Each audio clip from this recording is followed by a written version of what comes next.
हम अपने फ्यूचर में जाकर किस तरीके से बनने वाले हैं, अमीर बनने वाले हैं कि गरीब बनने वाले हैं, फ्यूचर में जाकर हमारी रिस्पेक्ट होने वाली है कि हमारी बेइज्जती होने वाली है, ये सभी चीज़ डिपेंड करता है ना हमारे आज के माइंडसेट पर, हमारे आज के सोच पर। हम में से हर कोई चाहता है कि हमारा फ्यूचर अच्छा ही हो, बट एक सवाल ये आता है कि आखिर हम अपने माइंडसेट को, अपनी सोच को कैसे डिफ़ाइन करें, कैसे पता लगाएं कि हमारी सोच छोटी है कि बड़ी है। आज मैं तुम्हें 3 ऐसे ट्रेट या कह सकते हो गुण या कह सकते हो सोच के बारे में बताने जा रहा हूँ, जिससे तुम अपने आप को कंपेयर करके ये पता लगा सकते हो कि तुम असल में छोटे माइंडसेट वाले इंसान हो कि बड़े माइंडसेट वाले इंसान हो। सबसे पहला जो ट्रेट है वो है भीड़ में हमेशा भागना। मतलब कि ट्रेंड चल रहा है तो उसके पीछे तुम भागने लगते हो, किसी चीज़ की बहुत ज़्यादा हाइप क्रिएट हो रखी है, तुम उसको खरीदने जाते हो, तुम वो काम करते हो जो भीड़ में लोग किया करते हैं।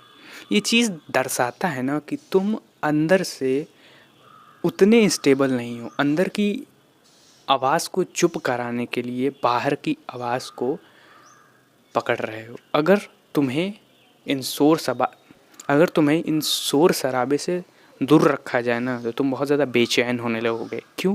क्योंकि अंदर से तुम बहुत ज़्यादा इनसिक्योर, बहुत ज़्यादा खाली हो। इसी के कारण तुम ना बार बार बाहर की चीज़ें पकड़ते हो, दुनिया के साथ मिलने का ट्राई करते हो, मतलब दुनिया का पार्ट अपने आप को बताने की कोशिश करते हो। और इसमें कोई बुरी बात नहीं है, ट्रेंड का हिस्सा लेना कोई बुरी बात नहीं है, दुनिया के पार्ट बताना अपने आप कोई बुरी बात नहीं है, बट वो चीज़ कर किस लिए रहे हो ये ज़्यादा मैटर करता है। वो चीज़ कर रहे हो तुम अपने अंदर की आवाज़ को शांत करने के लिए। बट अगर तुम्हारा माइंडसेट अच्छा है, अगर तुम्हारी सोच बड़ी है, तो तुम क्या करोगे कि अपने जीवन के हिसाब से एक्शंस लोगे, जिसके कारण रिजल्ट भी तुम्हें अपने जीवन के हिसाब से मिलेगा। मतलब एक मैच्योरिटी की निशानी है अपने हिसाब से एक्शन लेना। जो भी चीज़ करो उसको तुम्हें पता होगा कि तुम क्यों कर रहे हो। जैसे मैं ये वीडियो बना रहा हूँ, मैं इसलिए नहीं बना रहा हूँ क्योंकि सब बना रहे हैं, ठीक है, मैं इसलिए बना रहा हूँ क्योंकि मुझे पता है कि मुझे इस चीज़ से एक्चुअल में क्या चाहिए। सेकंड ट्रेड के बारे में बात करते हैं, शो ऑफ करना। ठीक है, शो ऑफ करना कैसे? देखो, शो ऑफ हम उन्हीं चीज़ों को करते हैं जो चीज़ें हमारी लाइफ के अंदर हमें बड़ी लगती हैं। ठीक है, अगर तुम आईफोन ख़रीद लेते हो ईएमआई पर तो तुम उसका शो ऑफ़ करोगे।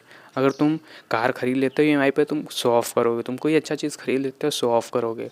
तो ये चीज़ दर्शाती है ना कि तुम्हारे जीवन के अंदर कुछ ज़्यादा बड़ी चीज़ें हैं नहीं, अंदर से तुम बिल्कुल खाली हो और अपने आप को भरा हुआ दिखाने के लिए तुम शो ऑफ़ करते हो। शो ऑफ़ करके तुम दुनिया को तो दिखा ही रहे हो, बट दुनिया से ज़्यादा इम्पॉर्टेंट चीज़ क्या है कि तुम अपने आप को वैलिडेट कर रहे हो, अपने आप को ये दर्शा रहे हो कि मेरे पास कुछ है।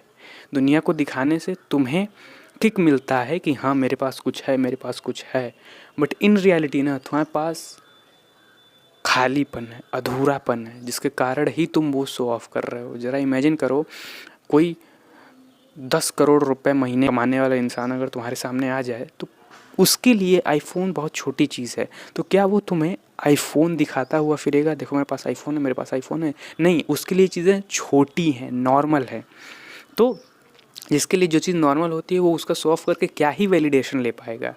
तो इसीलिए अगर तुम शो ऑफ़ करते हो तो माफ़ करना, तुम्हारी सोच हाई चांसेस है कि छोटी हो। सो या तब तक के लिए bye and try to improve yourself.